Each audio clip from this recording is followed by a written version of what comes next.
มาระโกบทที่14ยังอีก2 วันก็จะถึงเทศกาลปัสกาและเทศกาลข้าวจีบ่มีเสื้อแป้ง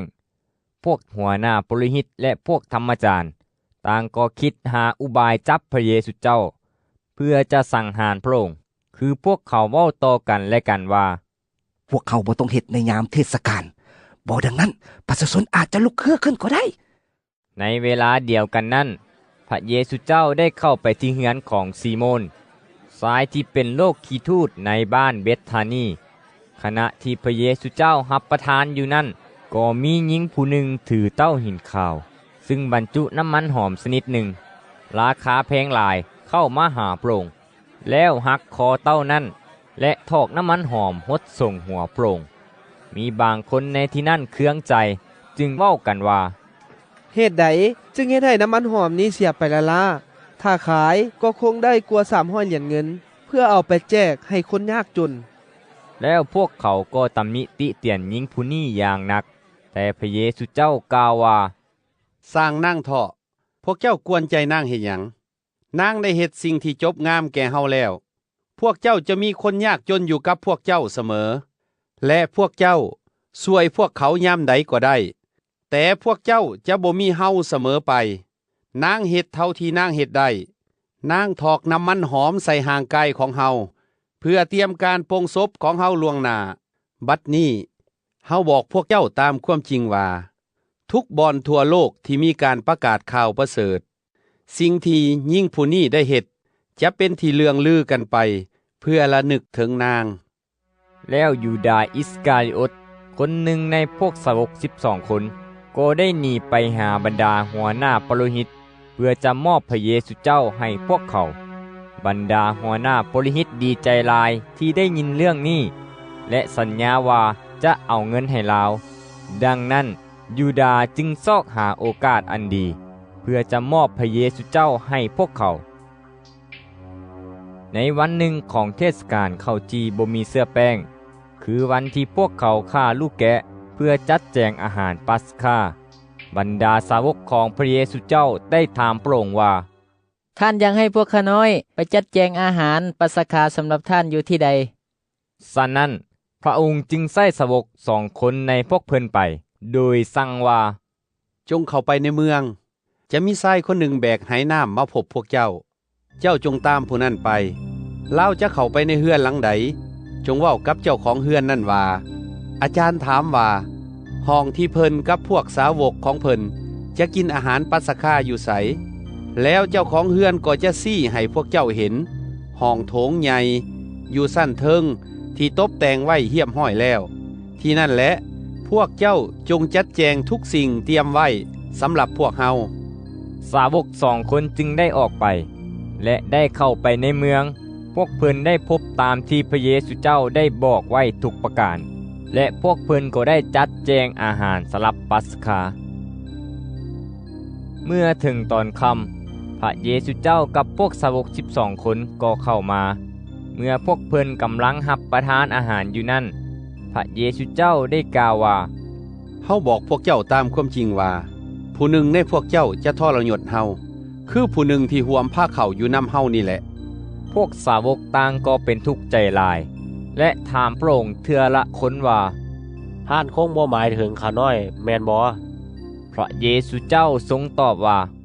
แม่นคนหนึ่งในพวกเจ้า12 คนนี่แหละคือผู้ที่จ้ำห่วมถ้วยเดียวกันกับเฮาด้วยว่าบุตรมนุษย์จะจากไปตามที่มีเขียนไว้ในพระคัมภีร์แต่ภัยพิบัติจะตกถึกผู้ที่ทรยศบุตรมนุษย์ถ้าคนผู้นี้บ่เกิดมาก็เป็นการดีกว่าในระหว่างอาหารแลงคาบสุดท้ายนั้นพระเยซูเจ้าได้จับเอาข้าวจีมาโมทนาขอบพระคุณแล้วพระเยซูเจ้าก็ฮักข้าวจีนั้นและยืนให้แก่พวกสาวกและกล่าวว่าจงหับเอาเถิดนี่แหละคือกายของเฮาแล้วพระองค์ก็จับเอาจอกมาโมทนาขอบพระคุณและยืนให้พวกเพิ่นและพวกเพิ่นก็รับดื่มทุกคนพระเยซูเจ้ากล่าวว่านี่แหละคือเลือดของเฮาแม่นเลือดของพันธสัญญาใหม่ที่หลั่งไหลออกสำหรับคนทั้งหลายเฮาบอกพวกเจ้าตามความจริงว่าเฮ เฮาจะบ่ดื่มน้ำองุ่นนี่อีกจักเทื่อจนกว่าถึงวันนั้นคือเฮาจะดื่มอันใหม่ในอาณาจักรของพระเจ้าเมื่อได้ห้องเพลงสรรเสริญบทหนึ่งแล้วพวกเพิ่นก็พากันออกไปยังภูเขามากอกเทศพระเยซูเจ้าทรงกล่าวแก่พวกสาวกว่าพวกเจ้าทุกคนอย่าปะถิ่มเฮาไปเพราะมีเขียนไว้ในพระคัมภีร์ว่าเฮาจะประหารผู้เลี้ยงแกะและฝูงแกะจะแตกสะกันไปแต่เมื่อเฮาเป็นคืนมาสู่ชีวิตแล้วเฮาจะไปยังแขวงคาลิเลก่อนหน้าพวกเจ้าเปโตรเว้าว่าถึงแม้นว่าทุกคนจะปาถิ่มทานไปก็ตามข้าน้อยจะบ่ปาถิ่มทานไปจักเถื่อพระเยซูเจ้าทรงกล่าวตอบเปโตรว่าเฮาบอกเจ้าตามความจริงว่าในคืนนี้แหละก่อนไก่ขัน2 เถื่อเจ้าจะปฏิเสธว่าบ่ฮู้จักเฮาถึง3 เถื่อเปโตรตอบอย่างนักแน่นหลายยิ่งขึ้นว่าถึงแม้นข้าน้อยจะต้องตายกับทานข้าน้อยจะบ่ปฏิเสธทานจักเถื่อฝ่ายสาวกทุกคนต่างก็เว้าอย่างนั้นเหมือนกันแล้วพระเยซูเจ้าก็ไปกับสาวกฮอดบ่อนหนึ่งที่ชื่อว่าเคธเซมาเนพระองค์กล่าวแก่พวกเพิ่นว่าจงนั่งอยู่ที่นี่ในขณะที่เฮาไปภาวนาอธิษฐานพระองค์ได้พาเปโตรยาโกโบและโยฮันไปกับพระองค์พระองค์โศกเศร้าและเป็นทุกข์นักในใจหลายจึงกล่าวแก่พวกเพิ่นว่าจิตใจของเฮาเป็นทุกข์นักแทบจะตายอยู่แล้วจงเฝ้าคอยอยู่ที่นี่เถิดพระองค์ย่างเลยไปไกลหน่อยหนึ่งก็ได้คุกเข่าลงกับพื้นดินแล้วภาวนาอธิษฐานว่าถ้าเป็นไปได้ขอให้โมงเวลาแห่งความทนทุกข์ทรมานนี้ผ่านพ้นไปจากพระองค์พระองค์ภาวนาอธิษฐานว่าพระบิดาเจ้าเอ๋ยพระบิดาของลูกพระองค์เฮ็ดได้ทุกสิ่งขอให้จอกแห่งความทนทุกข์ทรมานนี้เลื่อนพ้นไปจากลูกทอนแต่อย่างใดก็ดีขออย่าให้เป็นไปตามใจปรารถนาของลูกแต่ให้เป็นไปตามพระประสงค์ของพระองค์เถิดแล้วพระองค์ก็กลับคืนมาและเห็นพวกสาวกนอนหลับอยู่พระองค์กล่าวแก่เปโตรว่าซิโมนเอ๋ยเจ้ายังนอนหลับอยู่บ่เจ้าบ่สามารถเฝ้าอยู่จักชั่วโมงเดียวบ่แล้วพระองค์ก็กล่าวแก่พวกเพิ่นว่าจงเฝ้าระวังและภาวนาอธิษฐานอยู่เพื่อเจ้าบ่ตกในการทดลองจิตใจพร้อมอยู่แล้วก็จริงแต่ห่างกายก็อ่อนแห้งพระองค์กลับไปภาวนาอธิษฐานอีกเทื่อหนึ่งโดยกล่าวถ้อยคำเหมือนอย่างเธอก่อน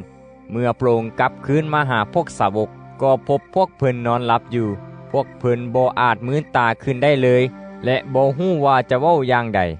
เมื่อพระองค์กลับคืนมาเทื่อที่3พระองค์ก็กล่าวแก่พวกเพิ่นว่าพวกเจ้ายังพักผ่อนหลับนอนอยู่บ่พ่อสา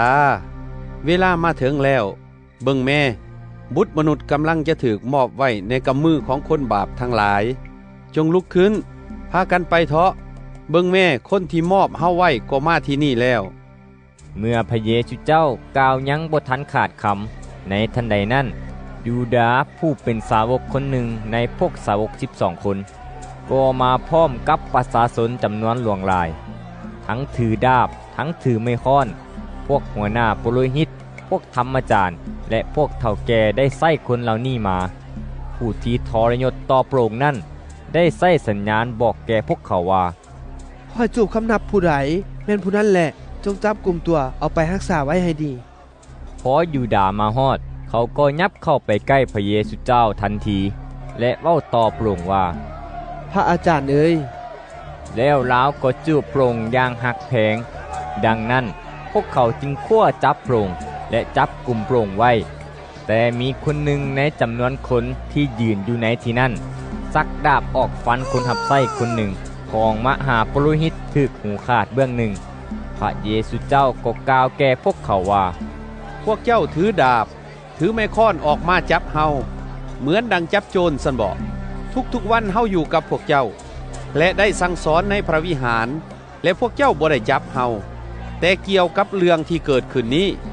ก็เพื่อให้สำเร็จตามที่มีกล่าวไว้ในพระคัมภีร์แล้วพวกสาวกทั้งหมดก็ปะทิ่มและแล่นปบหนีจากพระองค์ไปมีชายหนุ่มคนหนึ่งนุ่งผ้าปานแต่ผืนเดียวตามพระเยซูเจ้าไปพวกเขาได้คั่วจับบ่ายชายหนุ่มนั้น แต่สายนั้นได้ปะผ้าปานผืนที่นุงอยู่นั่นทิ่มเสีย และแลนปบหนีไปตัวเป่าพวกเขาได้พาพระเยซูเจ้าไปหาปุโรหิตบอนที่พวกหัวหน้าปุโรหิตพวกเฒ่าแก่และพวกธรรมจารย์ทั้งหมดได้ประชุมกันอยู่ที่นั่นส่วนเปโตรได้ติดตามพระเยซูเจ้าไปในระยะห่างไกลพอสมควรและเข้าไปในเดินบ้านของมหาปุโรหิตแล้วนั่งฝิ่งไฟอยู่กับพวกคนยาม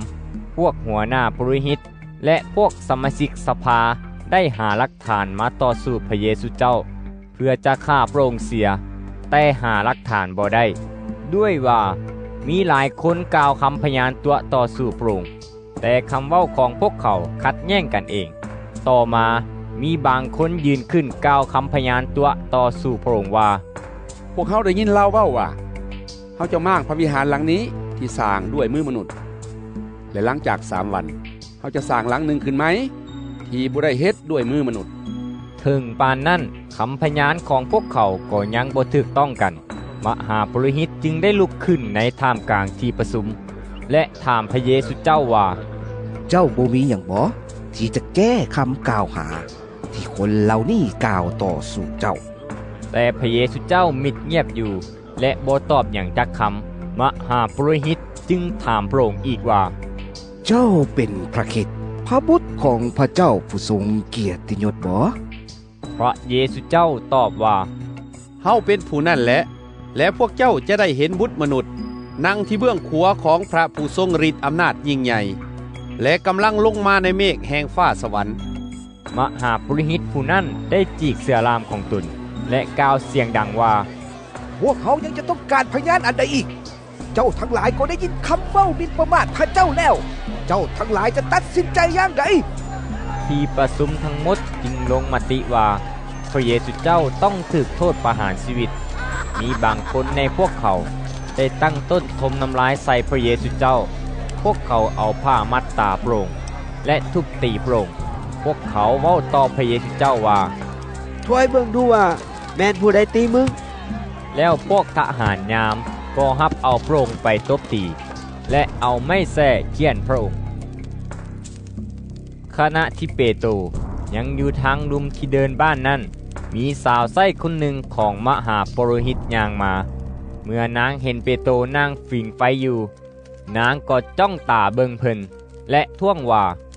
เจ้าก็เคยไปมากับเยซูไทนาซาเรตเหมือนกันแต่ลาวได้ตอบปฏิเสธว่าข้อยบ่ฮู้ข้อยบ่เข้าใจคำที่เจ้าได้เว้านั่นแล้วเปโตรก็ย่างออกไปทางประตูบ้านและไก่ก็ขันส่วนสาวไส้ผู้นั้นเห็นเปโตรจึงตั้งต้นเว้าต่อคนที่ยืนอยู่ในที่นั่นอีกว่าคนนี้แหละเป็นผู้หนึ่งในพวกเขาแต่เปโตรได้ปฏิเสธอีกหลังจากนั้นหน่อยหนึ่งคนที่ยืนอยู่ในที่นั่นก็เว้าต่อเปโตรว่าแม่นแท้แหละโตเป็นผู้หนึ่งในพวกนั้นเพราะโตเป็นคนคาลิเลเหมือนกันแล้วเปโตรก็ป้อยด่าและสาบานว่าคนที่พวกมึงเว้านั่นกูบ่ฮู้จักในทันใดนั้นไก่ก็ขันเป็นเทื่อที่สองและเปโตรจึงจือได้ถึงคำที่พระเยซูเจ้าได้กล่าวแก่ตนว่าก่อนไก่ขัน2 เทื่อเจ้าจะปฏิเสธว่าบ่ฮู้จักเขาถึง3 เทื่อเมื่อหวนคิดได้เปโตรจึงห้องให้ขึ้น